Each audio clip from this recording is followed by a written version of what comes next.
What if one small act of kindness changed not just one life, but two? In the middle of a freezing night, a young waitress opened her arms to two children no one else even saw. 15 years later, those same kids returned, not with memories, but with power and purpose. This is a story about quiet generosity, the cruelty of rumors, and the stunning moment when the past walks back through the door, dressed in a tailored suit. If you've ever wondered whether doing the right thing really matters, stay with us, because this story will stay with you long after it ends. Hit play, sit back, and prepare for the Hearthlight redemption. When kindness comes full circle. The snow came early that year. Not soft, not pretty. It fell in sheets, thick, wet, relentless, turning the small town of Clearfield into a frozen maze of white silence. Streetlights blinked through the storm like dying fireflies. No cars moved, no laughter echoed. Just the wind, howling through alleys and empty porches. Zara Brooks pulled her coat tighter around her. The zipper was broken, again. She wrapped her scarf twice, then a third time. Her fingers were stiff from washing dishes for hours. Her boots, scuffed and leaking, sank into the slush as she walked the 2 blocks home from Warm Hearth Cafe. It was almost midnight. Clearfield was the kind of town no one wrote about. People stayed because they had nowhere else to go. Old stores, old grudges, old stories. Everyone knew everyone, but not everyone cared. Zara had lived here since she was 9, 23 now, a different kind of tired. Once she'd dreamed of painting in Paris, of selling portraits in a sunlit studio, music playing in the background, the smell of oils and citrus tea filling the room. She made it to her 2nd year of art school before her mother got sick. Real sick. Pulmonary fibrosis. Zara dropped out without a fuss. No goodbye parties, no dramatic posts online, just a quiet exit. She came back to care for her mom, took the only job available, a dishwasher/waitress at the Warm Hearth Cafe. It was a crumbling little place on Main Street. Red bricks, chipped sign, one heater that groaned louder than the customers. She scrubbed plates for hours, balanced trays for tips, and made instant ramen for dinner most nights. Life had a rhythm. Not joyful, not tragic, just steady. Until that night. The storm had knocked out half the streetlights.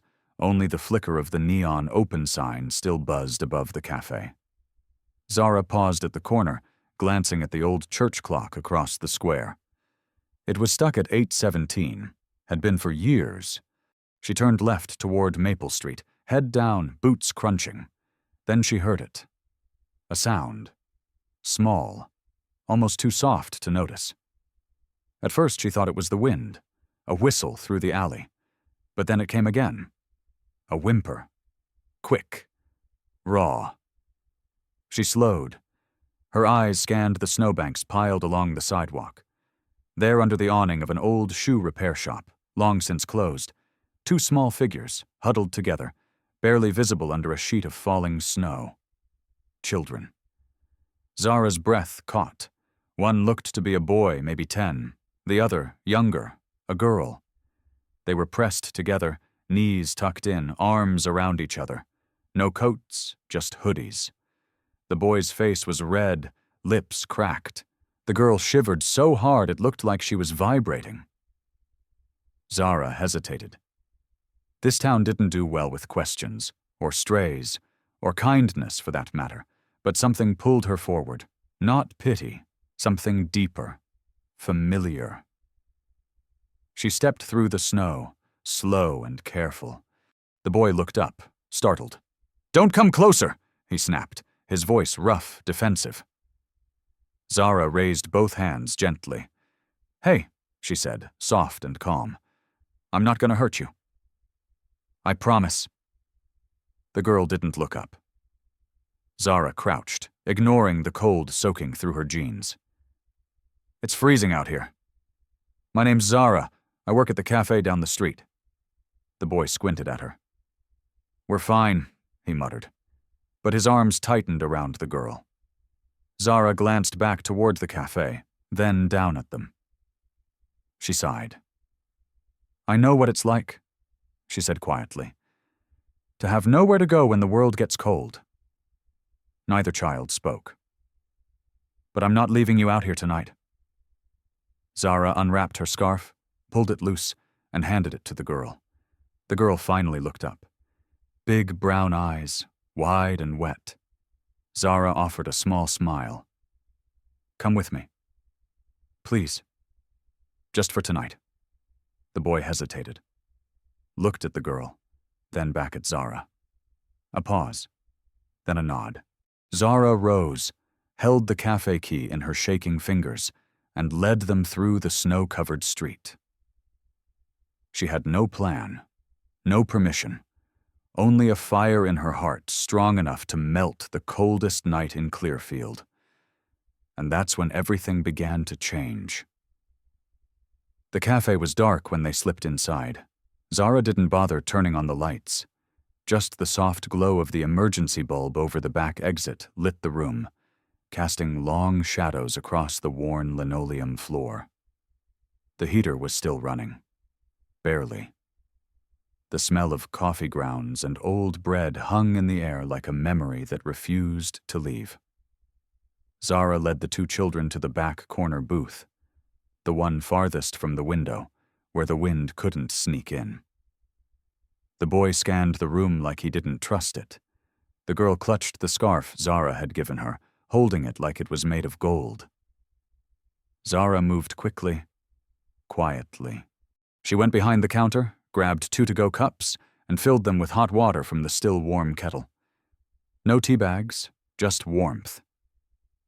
She slid the cups across the table. Careful. It's hot, she said softly. The boy nodded, still silent. Zara crouched beside the booth. What's your name? The boy hesitated. Leo. And hers? He looked down at the girl, then back at Zara. Mia. She's my sister. Zara smiled gently. Hi, Leo. Hi. Mia didn't speak, but she raised the cup to her lips with both hands. Her fingers shook, but she didn't spill a drop. Zara pulled out a wrapped muffin from the shelf behind the register. It was from that morning, untouched. Blueberry, she said, setting it on the table. Still good. Leo didn't move. It's okay, she said. You don't have to say thank you. Finally, he reached forward, tore the muffin in half, gave the bigger piece to Mia. Zara watched in silence as they ate. Not fast, not desperate, just quiet. Like it was the first time they hadn't had to fight for something. Minutes passed. Zara glanced at the clock. 12:41 a.m. She should be home. Her mom would worry, but she couldn't leave, not yet. Where are your parents? She asked gently. Leo's jaw tightened. Zara saw the answer before he spoke. Gone, he said flatly. A silence heavier than snow fell across the table. Zara reached out slowly, placing her hand near Leo's but not touching it. I'm sorry, she whispered. No one spoke for a long time. Then, Leo said something she didn't expect. Why'd you help us? Zara looked at him. Really looked. Because someone once helped me, she said. Leo nodded slowly like he understood. And that night, the storm outside howled louder, but inside, at that little corner booth, something had softened. 3 strangers, 1 table, and a silence that, for once, didn't feel empty. The next night they came back. Not through the front door, of course. But just after closing, as Zara wiped down the counters, she heard the soft, rhythmic knock at the back. 2 knocks. Pause. Then 1 more. She didn't jump. She'd been waiting. Quietly, she slipped off her apron and grabbed the brown paper bag she'd hidden under the counter. Inside? A little bit of everything. Half a grilled cheese, a cup of potato soup, 2 boiled eggs, and a slice of apple pie someone had barely touched. She cracked open the door. Leo stood there, shoulders squared, like he expected to be turned away.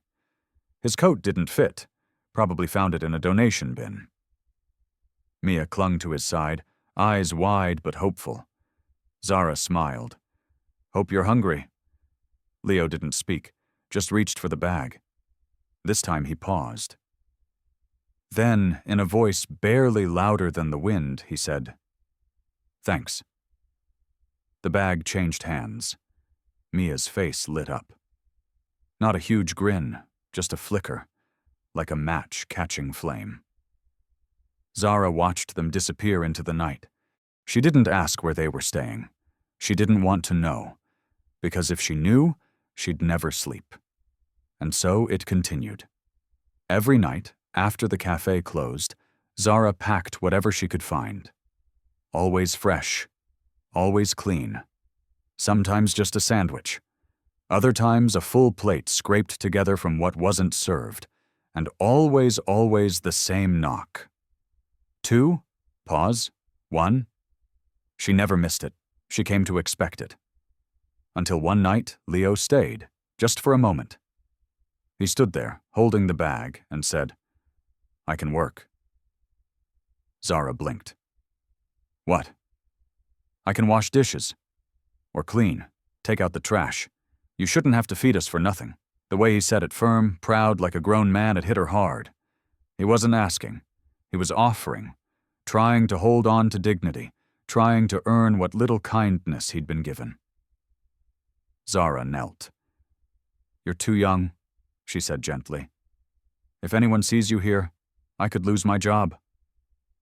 Leo's mouth set in a hard line.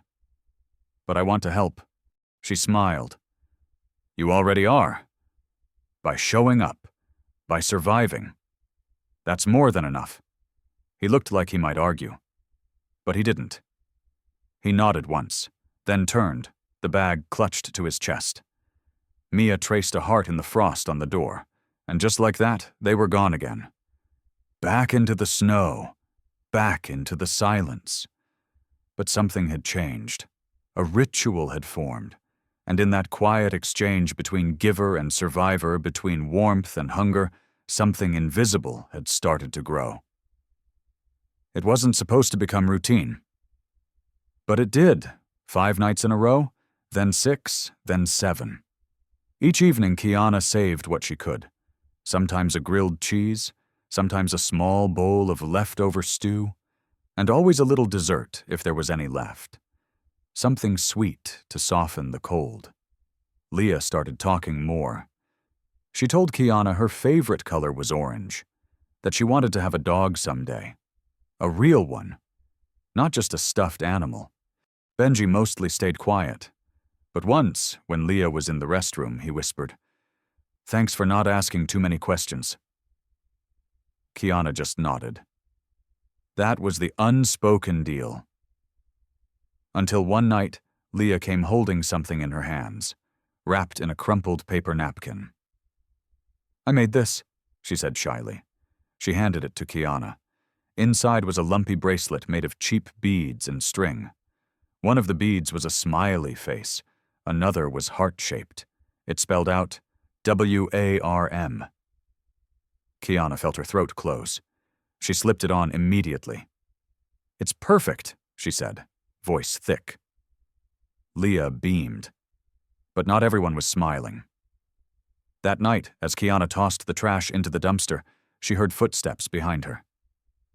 "Thought I saw you sneaking leftovers," a voice said. It was Trent, the assistant manager. Late 30s, smelled like motor oil, and always had something sarcastic to say. Kiana turned slowly. "It's food that was going to be thrown out." "Doesn't matter," he said. "Not your call. You want to run a charity? Use your own fridge." She didn't respond. Trent stepped closer. "You keep this up," and I'll have to talk to Junie. She's got rules, Kiana didn't flinch. But inside, panic swelled. She couldn't lose this job. Not with her grandma needing meds. Not when rent was due next week. So she nodded and said nothing. That night, she gave Benji and Leah only a small sandwich. No soup, no pie. She packed it in a plain brown paper bag. No smiley face, no note like she usually scribbled. Benji noticed, but he didn't ask. He just took the bag, nodded once, and walked away. But as the door closed, Kiana felt something break inside, and she knew. She had to make a choice. Do what was safe, or do what was right. It started with a rumor, a post on the Briar Hollow community board. Someone claimed they felt sick after eating at Junie's place. Then another. Then 3. By the end of the week, it had a hashtag. Hashtag Diner Danger. Kiana scrolled through the comments in disbelief. Food poisoning? Spoiled meat? Filthy prep area? None of it was true. She kept the kitchen spotless, washed her hands obsessively, checked dates, always. But facts didn't matter, not online, and it didn't stop there. Someone left a 1-star review, then 10 more. Photos of half-eaten meals, a TikTok with dramatic music accusing Junies of serving expired slop. It exploded. People Kiana didn't even know started messaging her. Is this true? Did you poison someone? She wanted to scream, but she didn't. She just went to work. Until the night everything cracked. It was a Friday. A snowstorm was creeping in. The cafe was half empty. Quiet. Junie was in the back doing inventory. Kiana was wiping down the counter. Then the front door slammed open. A group walked in, cameras out, phones recording. One man shouted, "We want the truth!" A woman pointed at Kiana. "You served my cousin. She's been throwing up for days." Before she could speak, Trent appeared from the kitchen. He raised his hands like a politician. "We take these claims very seriously," he said, loud enough for the cameras. "We've been concerned about some unsanitary behavior behind the scenes." Kiana stared at him, stunned. "What?" "I've seen her giving food away," Trent continued. "Out the back door. Who knows who to?" The crowd gasped. "She's not management," he added. "She doesn't decide what's safe." Kiana opened her mouth, but no words came. Junie stepped forward, eyes wide. "Kiana, is this true?" She tried to explain. "They were kids, homeless, cold." You gave away food without telling me?" Junie asked. "It was leftovers," Kiana cried. "What we were going to throw away." Trent shook his head. "Or what we were going to reheat and serve," he said darkly. The room fell quiet. Someone from the crowd yelled, "Call the health inspector." Another, "Shut this place down." And then a sound. Not yelling, not arguing. A low hum. An engine. Outside, a sleek black SUV pulled up. It didn't belong in Briar Hollow. It gleamed. Tinted windows. Chrome rims. The door opened, and out stepped a man. Sharp suit. Calm eyes. Confident stride. He walked into the diner like he owned it. No one recognized him, until he looked at Kiana and smiled. She gasped. Benji? He looked older, taller. His face was more defined, but she knew that smile. Behind him, another figure stepped in. Leah, now a teenager. Braids tied back, a sketchbook tucked under her arm. Kiana's knees went weak. "What is this?" Trent snapped. "Who are you people?" Benji didn't answer. Instead, he reached into his coat and pulled out a card. Benjamin Ellis, founder and CEO, Ember Street Kitchen Group. Murmurs rippled through the crowd. "Ember Street?" someone whispered. "That's the chain with all the eco-bistros." Benji turned to Junie. "I'd like to speak with your staff," he said. Junie nodded, dumbfounded. He turned to Trent. "Not you." Trent flushed. Benji walked to the counter, then looked Kiana straight in the eye. "I believe you," he said simply. And in that moment, the whole diner fell quiet. Kiana felt the tears rising. And for the first time in weeks, they weren't from fear. They were from hope. No one moved. The silence inside the diner was thicker than the snow outside. Benji stood tall, no longer the boy with chapped lips and trembling hands. Now he was someone people listened to, someone with power and a reason. He glanced around the room, at the cameras still recording, at the shocked faces, at Trent, who shifted nervously, arms crossed, eyes darting. "I was that kid," Benji said, his voice calm but cutting through the tension like a knife. Cold, hungry, forgotten. He turned to Kiana. "She didn't just give me food," he said. "She gave me safety. Consistency. The only thing warm in a world that had turned to ice." Leah stepped beside him, opened her sketchbook. She flipped to a page and turned it to face the crowd. It was a drawing, a diner booth, dim lighting, a girl with tired eyes handing a sandwich to two kids. Tears in their eyes, steam rising from paper cups. The warmth practically glowed off the page. Leah cleared her throat. "I was too young to understand," she said softly, "but I remembered." Every night, every muffin, every smile, Kiana stood frozen. Tears streamed down her face. Junie looked between them, then back at Trent. "Is this true?" she asked. Trent stammered. "They're just trying to look. I saw her giving things away." "That's all I said." Benji raised a hand. A woman stepped in from outside. Tailored blazer, clipboard, calm demeanor. She placed a small device on the counter. "This is a water test result," she said. "From the sample taken yesterday." Junie's kitchen line was tampered with, contaminated intentionally, gasps. "What?" Junie said.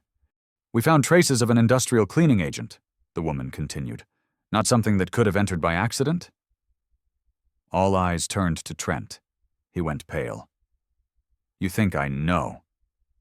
"That's crazy, but no one was defending him now, not even Junie." Benji stepped forward. "I didn't come to punish anyone," he said. "I came to protect someone who protected me." He looked at Kiana. She gave without asking. "Now it's our turn." Then, quietly, he slid a folder onto the counter. Inside, a check, a large one, and next to it, a business card. Leah whispered, "We want to invest. In a new place, a real one." "Yours." Kiana's lips parted. "I what?" Benji smiled. "Not a chain, not a franchise, just a place with heart. Like you always made it." For a long moment, she didn't speak. Then she nodded. Once. Then again.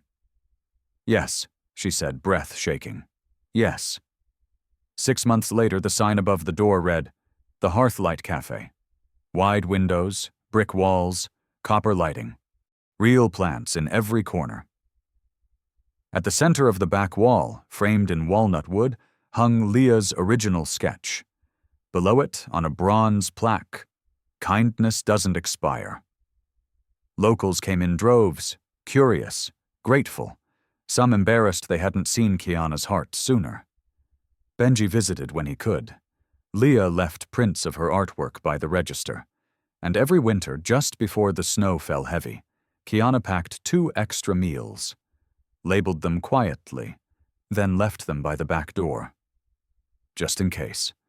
Because once upon a time, someone knocked, and she answered. Sometimes the world doesn't say thank you. Sometimes it watches you struggle, stays silent, even turns against you. But sometimes it remembers. And when it does, the reward isn't fame or fortune. It's this: a door that opens again for someone else, a table that waits with something warm, a story yours that someone else can finally believe in. If this story moved you, made you smile, made you think of someone who mattered when no one else did share it, remind the world. Kindness doesn't expire, and neither does the truth.